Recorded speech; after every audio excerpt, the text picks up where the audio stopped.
لله رب العالمين ولا عدوان إلا على الظالمين أستعينه وأستغفره وأتوب إليه من يهد الله فهو المهتد ومن يضلل فلن تجد له وليا مرشدا والصلاة والسلام على أشرف الأنبياء والمرسلين نبينا محمد وعلى آله وأصحابه أجمعين وبعد. قرآن کیا ہے؟ جی کیا کوئی 200-250-300 اورات کا مجموعہ ہے جو کتابی شکل میں بہترین پرنٹنگ میں ہمارے شرف میں یا گھر میں پڑے ہوتے ہیں؟ یعنی کبھی یہ احساس ہم نے اپنے اندر پیدا کیا قرآن ہے کیا؟ ایک اسلامک رائٹر نے بہت اچھا جواب دیا کہ قرآن ہمارے کمزور وجود کا مددگار ہے. خیر و شر کے مارکے میں ہمیں کوئی ٹھنڈک اور امید اور سکون ملتا ہے تو وہ قرآن سے ملتا ہے. کئی خوف اور پریشانی ہمیں گھیر لیتی ہیں، نا امید ہو جاتے ہیں جو کہتے ہیں اسلام کیا ہے. بہت سارے آئی فیملی معاملات پہ آ کے پوچھتے ہیں کہ دین ہماری کیا رہنمائی ہے. پریشانیوں میں گھرے ہوئے انسان کو بہترین راہ دینے والی کتاب قرآن ہے. قرآن کیا ہے؟ ہمارے کمزور وجود میں نور اور روشنی پیدا کرتا ہے. وہ جو اللہ کے رسول صلی اللہ علیہ وسلم نے فرمایا جب قرآنی نور دل کے اندر داخل ہوتا ہے تو دل کھلتا ہے اور پھر کھلتا جاتا ہے. قرآن پاک کے اندر جو کل دل کے بارے میں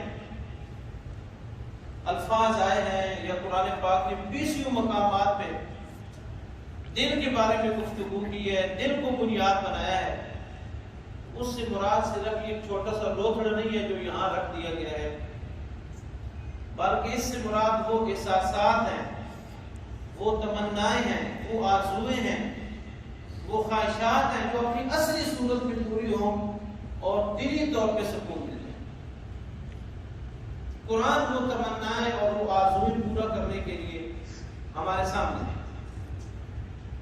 قرآن سے متعلق کی میں نے چند گزارشات کرنی ہے. قرآن کی تلاوت کو اپنی زندگی کا حصہ بنائیں اور اس کی تلاوت کبھی بھی صرف اس لیے نہ کریں کہ برکت والی کتاب ہے. وہ سارا جو ثواب ملے گا برکت والی ہے. ایک ایک حرف کے اوپر، لفظ کے اوپر نہیں، ایک ایک حرف کے اوپر نیکی 10 نیکی ہیں، وہ سب ملیں گی. لیکن صرف اس لیے نہیں کہ برکت والی ہے حضرت آنکھوں پہ لگا لوں، سینے پہ پھیر لوں، بلکہ اس کی گہرائیوں میں جائیں، دل کی گہرائیوں کے ساتھ اس کو پڑھیں. امام غزالی رحمہ اللہ نے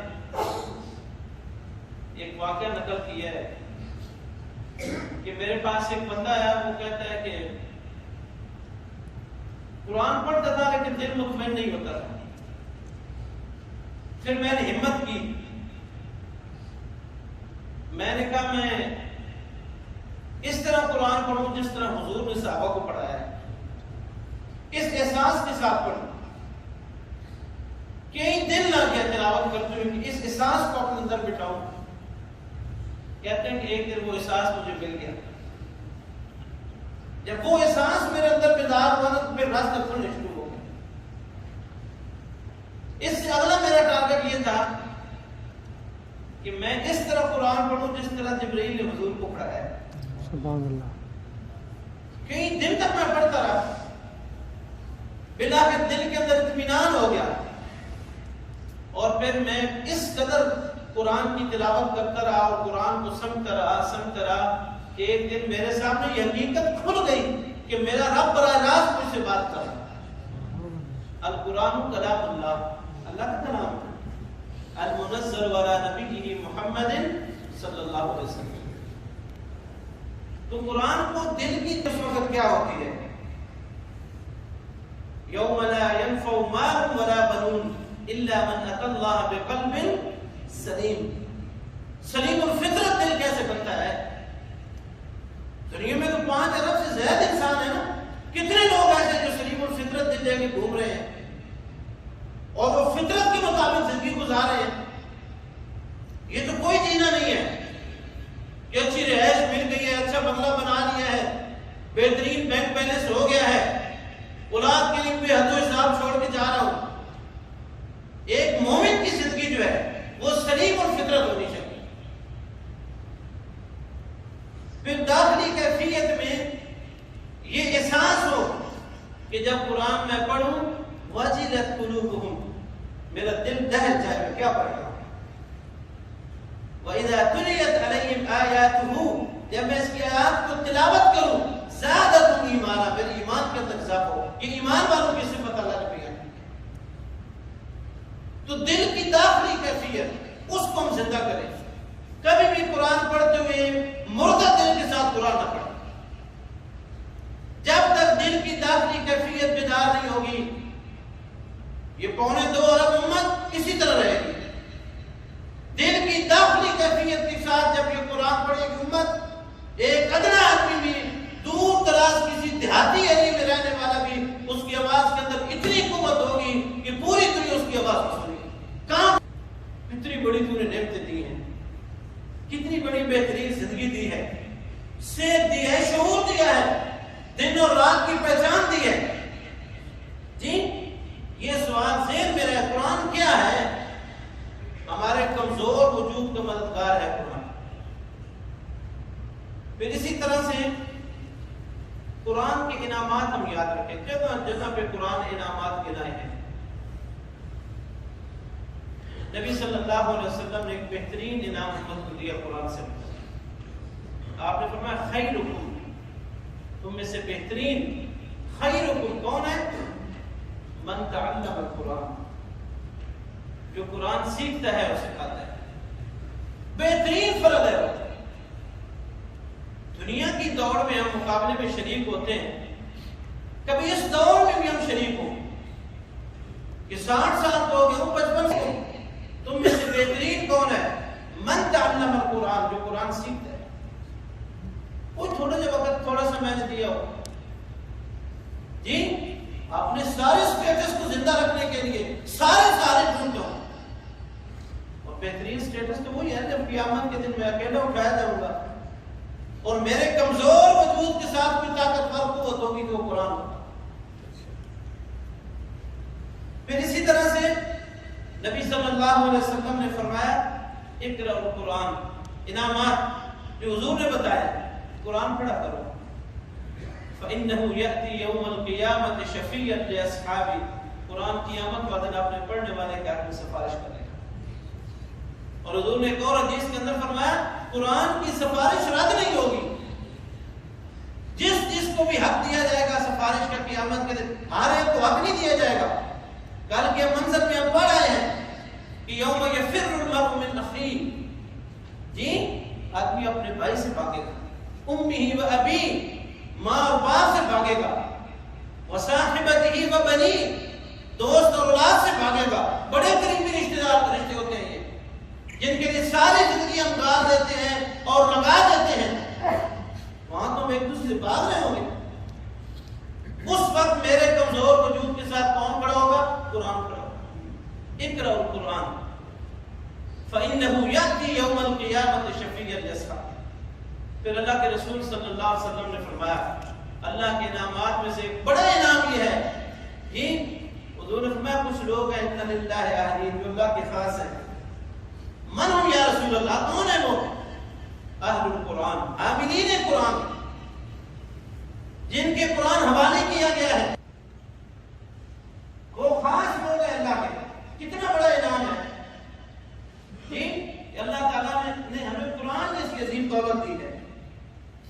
پھر یہ قرآن جب ہم پڑھتے ہیں نا تو جس کا دل سلیم الفطرت ہے اور قرآن کے ساتھ جڑا ہوا ہے, جب کبھی بھی اللہ کا ذکر آئے گا اس کا دل کھلے گا اور جو کچھ اس کے پاس ہے اس کی جواب دہی کا احساس اس کے اندر زندہ ہوگا.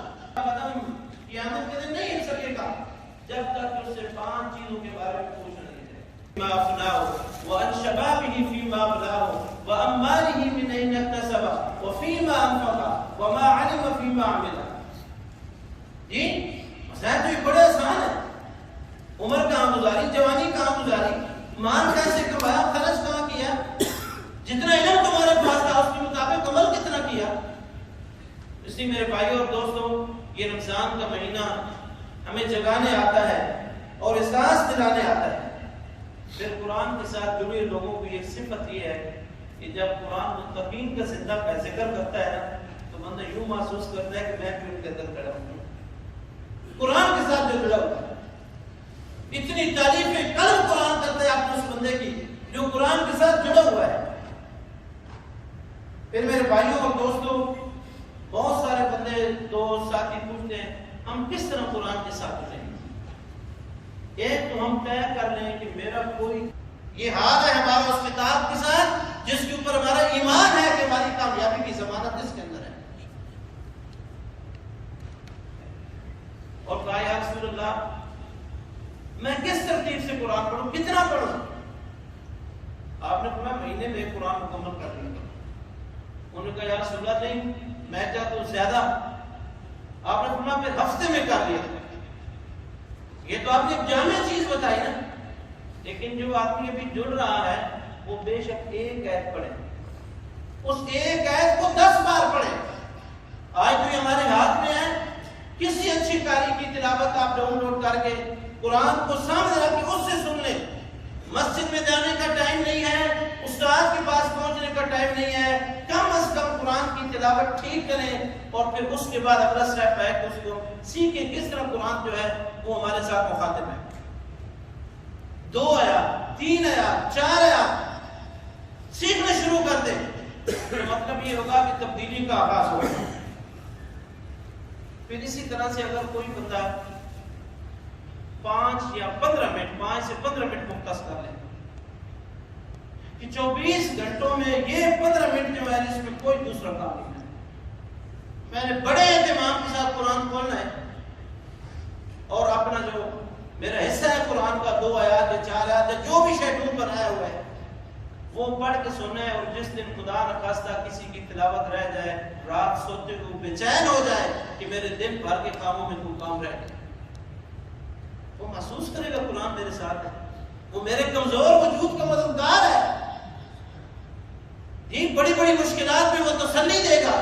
اور سب سے بڑی تسلی قرآن کی یہ ہوگی کہ جب بندہ دنیا سے رخصت ہو رہا ہوگا تو ایمان کی حالت میں ہے. ایک بندہ قرآن کے اوپر ایمان رکھتا ہے اور قرآن سے کوسوں دور کھڑا ہے، جی وہ کیسے توقع رکھتا ہے کہ میں ایمان کی دولت کے ساتھ دنیا سے رخصت ہوں. جی دوسری بات، یہ رمضان کا مہینہ جو ہے یہ قرآن کی حفاظت کا مہینہ ہے. اتنا بہترین اللہ تعالیٰ نے انتظام کی ہے قرآن کی حفاظت کا. ڈیروں کی مسجدوں میں، بلڈنگوں اور پلانوں کی مسجدوں میں، دیہاتوں اور شہروں کی مسجدوں میں، ہر جگہ پہ جناب قرآن کی تلاوت رمضان میں قیام اللیل ہو رہا ہے. بعض مسجدوں میں 2 دفعہ اول وقت میں بھی، رات کے آخری وقت میں بھی. جی یہ قرآن کی حفاظت اللہ نے اپنے سے ملی. اور قرآن کی حفاظت کی ذرائع دیکھیں. جس زبان میں اللہ تعالیٰ نے قرآن نازل کیا 1400 سال ہو گئے، 1400 سال سے زیادہ عرصہ ہو گیا قرآن کو نازل ہوئے، اس زبان کی بنیاد آج بھی نہیں بنی. 1000 سال پرانی کسی زبان کو آپ ڈھونڈے نہیں ملے گی، اس کا بولنے والا کو نہیں ملے گا. اگر کوئی بڑی تحقیق کے ساتھ اس زبان کے اوپر پہنچے گا تو صرف کوئی اہل زبان اس زبان کو جانچنے کے لیے وہاں جا سکتا ہے، لیکن عام بندہ اس کو نہیں سمجھ سکتا. لیکن قرآن عربی اور عربی کی اصطلاحات جو مکہ کی گلیوں میں حضور اس وقت بولتے تھے آج اسی طرح بولی جاتی ہے. قرآن کی حفاظت اللہ نے اپنے ذمہ لی ہے. ایک پورے خطے اور بیلٹ کے اندر جی ان کی زبان عربی ہے اور پھر اس کے اندر اتنی گنجائش ہے عربی زبان کے اندر کہ بہت ساری باہر سے آنے والی چیزوں کو بھی اپنے اندر اس نے سمو لیا، ان کو ایک نئی جدت دے دی اپنی زبان کے ساتھ اور قرآن کی برکت کی وجہ سے. یہ پٹنہ یونیورسٹی ہے شاید انڈیا کے اندر، اس کے پروفیسر کہتے ہیں میں عمرے پہ گیا اور عمرے کے طواف کے دوران ایک لمبا قد اور گورا میرے ساتھ طواف کر رہا تھا اور میں دیکھ رہا تھا مسلسل اس کی آنکھوں سے آنسو بہ رہے. طواف مکمل ہوا, مقام ابراہیم پہ آئے, نفل پڑے. کہتے میں نے اس سے پوچھا کہاں گئے ہو؟ اس نے کہا میں آسٹریلیا سے آیا. سارا تعارف کرانے کے بعد وہ کہنے لگا کہ میں پادری تھا, عیسائی مذہب سے میرا تعلق تھا. میں نے جب قرآن کو پڑھا تو میں نے کہا اصل انجیل تو قرآن ہے. وہ انجیل تو ہے نہیں ہمارے پاس, دھوکہ ہے. اصل انجیل تو قرآن ہے. عیسیٰ علیہ السلام کے عقائد, عیسیٰ علیہ السلام کی تعلیمات, عیسیٰ علیہ السلام کی بعثت کا مقصد انجیل ہمیں نہیں بتا رہی, قرآن بتا رہا ہے. پھر میں پلٹا ہوں قرآن کی طرف, اور 1400 سال پہلے یہی منظر ایک اجنبی سرزمین پہ, حبشہ کی سرزمین ایتھوپیا میں, جب مسلمان پناہ کے لیے وہاں گئے اور قریش کا پیچھے عرب ایک وفد اپنے سفارتی تعلقات استعمال کرتے ہوئے وہاں پہنچا, اور بادشاہ کو کہا کہ ہمارے نوجوان بھاگ کے آئے ہیں, نعوذ باللہ یہ گمراہ ہیں, نہ اپنے باپ دادا کے دین پہ ہیں نہ تمہارے دین پہ ہیں, ان کو نہ پناہ دو, ہمارے وڈیروں نے بھیجا ہے, ہمارے حوالے کرو. اسلم نجاشی نے کہا میں پہلے ان سے ملوں گا اور پھر بھیجوں گا. اور اس نے جب بلایا اپنے دربار میں, تعارف ہوا, بات چیت ہوئی, اس نے کہا تمہارا نبی جو کچھ پیش کرتا ہے اس میں سے کچھ تمہارے پاس ہے کیا, تم پڑھ سکتے ہو؟ کوئی ترجمہ اس نجاشی کو کسی نے نہیں بتایا تھا. جی جناب جعفر طیار رضی اللہ تعالیٰ عنہ آگے بڑھے اور بڑی جرات کے ساتھ قرآن پیش کرتے ہوئے طٰہٰ مَا أَنزَلْنَا عَلَيْكَ الْقُرْآنَ لِتَشْقَىٰ إِلَّا تَذْكِرَةً لِمَن يَخْشَىٰ تَنزِيلًا مِّمَّنْ خَلَقَ الْأَرْضَ وَالسَّمَاوَاتِ الْعُلَىٰ الرَّحْمَٰنُ عَلَى الْعَرْشِ اسْتَوَىٰ لَهُ مَا فِي السَّمَاوَاتِ وَمَا فِي الْأَرْضِ وَمَا بَيْنَهُمَا وَمَا تَحْتَ الثَّرَىٰ. آیات پڑھتے جا رہے ہیں, بادشاہ ہو رہا ہے. اس کو تو نہیں کہا کہ تم مسلمان ہو جاؤ, وہ تو اپنی تسلی کرنا چاہتا تھا. 1450 سال پہلے بھی اس بندے نے وہی الفاظ کہے جو پٹنہ یونیورسٹی کے پروفیسر کو اس انگریز نے کہا کہ اصل انجیل قرآن ہے. لیکن سوال یہ ہے قرآن والے کہاں کھڑے ہیں؟ قرآن والے اپنا قرآن انجیل میں ڈھونڈ رہے ہیں, قرآن والے اپنا قرآن تورات کے اندر ڈھونڈ رہے ہیں,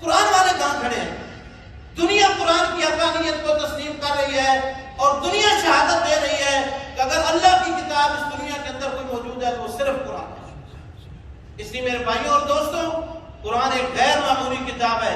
یہ اخلاق کو سنوارتا ہے, معاشرے کو, بگڑے ہوئے معاشرے کو لگام دیتا ہے اور انسانیت کو اس کی میراث کے اوپر لے جاتا ہے اور انسان کو اس کی فطرت کے ساتھ جوڑتا ہے. یہ دنیا جس ترقی کو جی بڑا عزت کا نام دیتی ہے, غیر فطرتی راہ پہ چل کے ایک نوجوان بچی کے گلے میں دوپٹہ ڈال کے اس کے ہاتھ میں ڈنڈے اور جھنڈے دے کے گلیوں میں کھڑا کر دیتے کہ میں حقوق لینے آئی ہوں. اس کو ہم بتائیں تیرے حقوق تیرے کتاب, مذہبی کتاب قرآن کے اندر محفوظ ہے. جن لوگوں کا بیانیہ تم گا رہی ہو یہ تمہیں باغی بنا رہے ہیں, اور جن کی محبت کے اسیر ہو تم یہ اس دین کے دشمن ہیں. کون بتائے گا؟ وہ پادری کہتا ہے اصل انجیل قرآن ہے. مسلمان کیوں نہیں سمجھ رہا؟ مسلمان جڑا ہو نہیں ہے, ہمارا اپنا نصاب ہے. ظلم یہ ہے, دینی طبقہ یہ کہتا ہے کہ قرآن نہ پڑھو تم گمراہ ہو جاؤ گے. ہدایت کی کتاب کو پڑھنے سے کون گمراہ ہوتا ہے؟ میرے بھائیوں قرآن پڑھیں اپنے موبائل کے اندر ڈاؤن لوڈ. ہاں یہ ضرور کہ اس کو ڈاؤن لوڈ کرتے ہوئے مصنف کو چیک کر لیں, کوئی عاملی نہ ہو, کوئی ملحد نہ ہو. لیکن قرآن آپ تھوڑا سا پڑھیں, 1.5 پارہ بھی نہیں پڑھ پائیں گے تو آپ کے لیے راستے کھلتے جائیں گے اور آپ یوں محسوس کریں گے قرآن مجھے ہر وقت بلاتا ہے, آؤ مجھے سیکھو. اور اللہ کے رسول صلی اللہ علیہ وسلم نے فرمایا کہ قرآن کی مثال ان کی ہے, سرکش ان کی. حضور نے فرمایا اس کی حفاظت کرو گے وہ تمہارے ساتھ رہے گا, اور اس کی حفاظت نہیں کرو گے, چھوڑ دو گے تو پیچھے مڑ کے بھی نہیں دیکھے گا کہ میرا مالک کوئی بیٹھا ہے. قرآن ہمارے اخلاق سنبھالنے کے لیے ہے. خلیفہ مامون کہتا ہے کہ میں ایک دن بیٹھا تھا, ان کی فقہ کی مجلس ہوتی تھی, سوالات ڈسکشن چلتے رہتے تھے. کہتا ہے میں بیٹھا تھا تو مجلس ختم ہوئی, ایک نوجوان بڑا اچھا پوشاک اس نے پہنی ہوئی ہے, بڑا سجا دجا ہوا ہے, بھی ہماری مجلس میں تھا، مجلس ختم ہوئی تو میں نے اس کو بلایا، میں نے کہا یار بات سنو، میں نے اس کو کہا خلیفہ کہتے ہیں کہ میں نے اس کو کہا لگتا ہے کہ تم اسرائیلی ہو، اس نے کہا میں یہودی ہوں، تو بادشاہ کہتا ہے میں نے اس کو کہا اسلام قبول کرنا، اس نے کہا کہ نہیں میں اسلام نہیں قبول کروں گا، میں اپنا خاندانی کو کیوں چھوڑوں، میں وجدنا علی آپ آنا، ہم نے جس دین کے اوپر اپنے باپ دادا کو پایا ہے اسی کے اوپر چلیں گے، کیوں میں چھوڑوں؟ تو کہہ رہے میں نے کہا ٹھیک ہے، ایک سال کی بات ہے تو ہماری مجلس میں کہہ رہے اس دفعہ وہ ڈسکشن کے اندر باقاعدہ حصہ لے رہا تھا، اور حصہ لیتے ہوئے بڑے معتدل اور بڑی حکمت والی اور سلیقے والی گفتگو کر رہا تھا۔ مجلس ختم ہو گئی تو میں اس کو بلایا، تم وہی تو نہیں ہو جو پچھلی سال بھی آئے تھے؟ اس نے کہا میں وہی ہوں۔ تو خلیفہ نے کہا میں نے آپ کو اسلام کہا تھا قبول کرو تو تم نے قبول نہیں کیا۔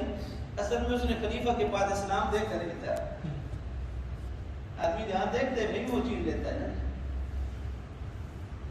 اس نے کہا میں یہاں سے گیا، میں ایک اچھا کاتب ہوں، بہترین لکھاری ہوں، بہترین رسم الخط ہے میرا، میں نے سب سے پہلے تورات کی کتابت کی، پوری لکھی، اس کے اندر کچھ تھوڑا بہت آیات میں رد و بدل کر دیا، میں نے جا کے ان کو دی، یہودیوں کو دے کر لے لیا، مجھے پیسے دے دیے، حوصلہ افزائی کی، کہہ رہا پھر میں نے انجیل لکھی، انجیل کے اندر بھی میں نے تھوڑا رد و بدل کیا، اور جہاں کہ ان کے کلیسا کے اندر پیش کی، ان کے بس بھی کتبوں نے لے لی اور قبول کر لی۔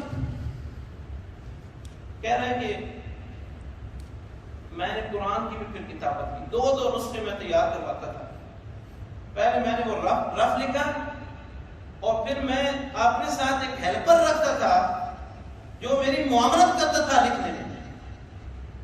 تو ایک مسلمان مجھے مل گیا، میں نے کہا یار اس کی بھی رائٹنگ اچھی ہے، اور میں نے تھوڑا سا آگے پیچھے کر کو نسخہ دے دیا، میں نے کہا 2 کاپی تم اس کی تیار کرنی ہے، کہہ رہا اس نے 2-3 دن بعد وہ ایک طرف رکھ لی، ابھی وہ تو دور کی میں مسجد میں لے جاؤں گا اور مسجد کے امام قبول کریں گے، وہ تو بڑے دور کی بات ہے۔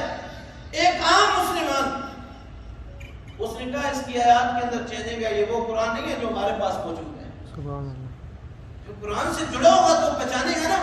جس دور سے ہم گزر رہے ہیں، نیٹ کے اوپر کئی صورتوں کے نام چینج کر کے دیے جاتے ہیں، قرآن سے متعلق غلط فہمیاں پھیلائی جاتی ہیں، کئی نوجوانوں کے اسیر بھی ہو جاتے ہیں۔ لیکن میرے بھائیوں اور دوستوں، اپنا تعلق قرآن کے ساتھ جوڑیں۔ اس صدی میں، اس وقت، آنے والے وقت میں اس امت نے دنیا کی امامت کرنی ہے اور اس قرآن کے سائے میں کرنی ہے۔ قرآن کے ساتھ ہم جڑے ہوں گے تو امامت کا حق ادا کریں گے، اگر قرآن کے ساتھ نہیں جڑے ہوئے ہوں گے تو حالت ہماری یہی رہے گی۔ آئے ہم سب اپنے حال کے اوپر رہن کریں، ہم آپس کی لڑائیوں کو ایک طرف کریں، چھوڑیں جن کے لیے ہم لڑتے ہیں، ہم قرآن کے ساتھ جڑیں۔ اور آخری بات، سورہ اثر اللہ تعالیٰ ارشاد فرما رہے ہیں وَالْعَصْرِ إِنَّ الْإِنسَانَ لَفِي خُسْرٍ، قسم ہے زمانے کی کہ انسان نقصان میں۔ انسانوں اپنا ماضی چیک کرو، اپنے حال کو دیکھو، انسانوں تم خسارے میں ہو، اور خسارے سے مستثنا صرف وہ ہیں اِلَّا الَّذِينَ آمَنُوا، ایمان والے، وَعَمِلُوا الصَّالِحَاتِ، نیک عمل کرنے والے، اور نیک عمل میں مرضی کا کوئی ٹاکا نہ کرو۔ بات کوئی ہو وَلَٰكِنَّ الْبِرَّ مَنْ آمَنَ بِاللَّهِ، اللہ کی مان کے چلنے والے، نیکی کا کوئی خود ساخت تصور دل و دماغ کے اندر نہ بیٹھا ہو۔ جی میرے بھائیوں اور دوستوں، رمضان جب آتا ہے اور ہم جاگیں، کہیں پڑھے لکھے دوستوں کے ساتھ ہم بیٹھتے ہیں، دین کے معاملے میں اتنی غیر سنجیدگی ہے کہ وہ صرف آدھے گھنٹے کے لیے اپنی ذات کے ساتھ اتنا غیر سنجیدہ بیٹھے تو شاید وہ محسوس کرے کہ میں بہت کچھ کھو دیا، پوری زندگی غیر سنجیدگی ہے۔ یہ امانت میرے اور آپ کے ہاتھ میں ہے، اور یہ پوچھا جائے گا، قرآن کو بول کے کہے گا، ایمان میرے اوپر رکھتے تھے، قسمیں میری اٹھاتے تھے، جہاں ان کے فیصلے نہیں ہو رہے ہوتے تھے وہاں میدان کے اندر مجھے اٹھاتے تھے، اور مرضی آپ نہیں کرتے تھے۔ یہ کوئی ہمیں نان مسلم پوچھے کہ یہ تمہاری کتاب قانون کی کتاب ہے، کہاں نافذ ہے، کہاں اس کا قانون چل رہا ہے، کیا جواب دیں گے؟ کوئی جواب ہے ہمارے پاس؟ کوئی جواب نہیں۔ اجتماعی طور پر ہم دین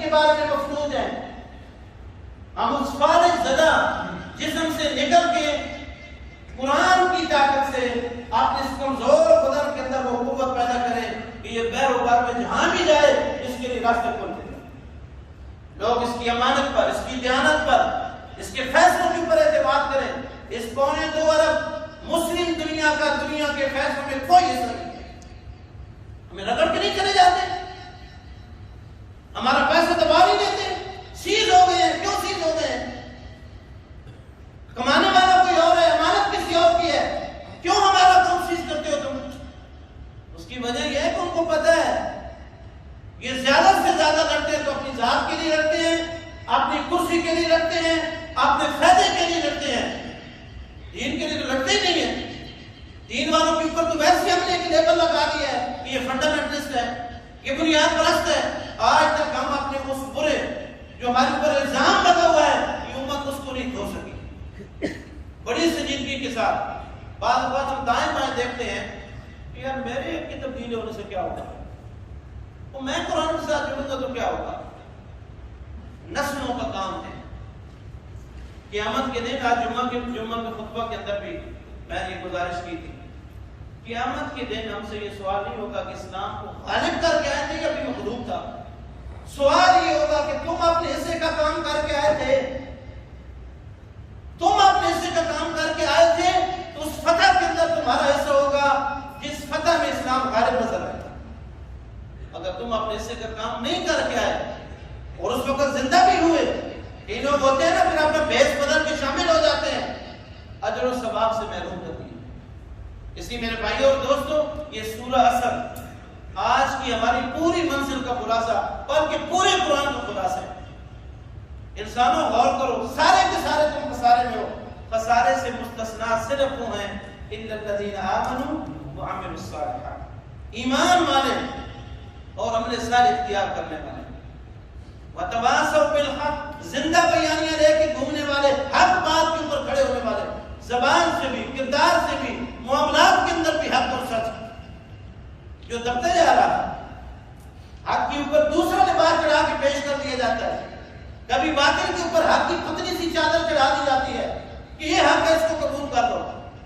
کسی ایسے ٹھگ کو اس امت کی امامت کے لیے پیش کر دیا جاتا ہے جس کا اپنا کردار تاریخ ہوتا ہے اور ہم توقع لگا کے بیٹھے ہوتے ہیں اس لیے دنیا کے اندر اس امت کی قیادت کرتے، اس امت کا رخ موڑنا ہے صحیح راستے کی طرف. قرآن صحیح امامت دیتا ہے. اگر کوئی گناہگار کمزور ہے وہ بدل کے توبہ کر لیتا ہے، اللہ تعالیٰ نے اس کی کامیابی کے لیے راستے بند نہیں کیے، لیکن بدلے تو صحیح، حرکتیں ہوئی ہوں. یعنی اللہ تعالیٰ نے تو بڑا کہا ہے نا یخادعون اللہ، بالکل پہلی آیات کے اندر کہا کہ اللہ کو دھوکہ دیتے ہیں، ایمان والوں کو دھوکہ دیتے ہیں. وما یخدعون الا انفسهم، یہ کسی کو بھی نہیں دھوکہ دے سکتے الا انفسهم، اپنے آپ کو دھوکہ دیں. ہمیں دھوکوں سے نکلے، کسی نئے دھوکے میں نہ آئے. ہم بڑے یکسوئی کے ساتھ اور بڑے اطمینان کے ساتھ آج کے ختم القرآن کے موقع پہ ہم دعا بھی کریں اور اپنے لیے اس راہ کو بھی تجویز کریں کہ میرے لیے اگر کوئی راستہ ہے تو وہ قرآن کا راستہ ہے. آمنوا وعملوا الصالحات وتواصوا بالحق وتواصوا بالصبر. یہ 4 صفات والے لوگ خسارے سے بہر ہیں. جی صبر کا بھی ذکر آ گیا. صبر کس چیز میں کرنا ہے؟ اچھا خاصا گھر بیٹھے ہوں، رزق بھی ہے، کاروبار بھی ہے، صحت بھی ہے، کوئی مصیبت نہیں ہے، کوئی ڈر خوف نہیں ہے، صبر کس پہ؟ کہا جا رہا ہے کہ اگر حق کا پرچم تم اٹھاؤ گے تو پھر صبر کرنا پڑے گا. جی ازمائش آئے گی اس کے اوپر صبر. اور یہ انبیاء علیہ الصلوۃ والسلام کو جب دعوتی پیکج دیا جاتا تھا، منصب رسالت پہ کھڑا کیا جاتا تھا، تو پیکج مکمل کرنے کے بعد آخر پہ ایڈ گئی ہوتی تھی. جیسے سورہ مدثر کے اندر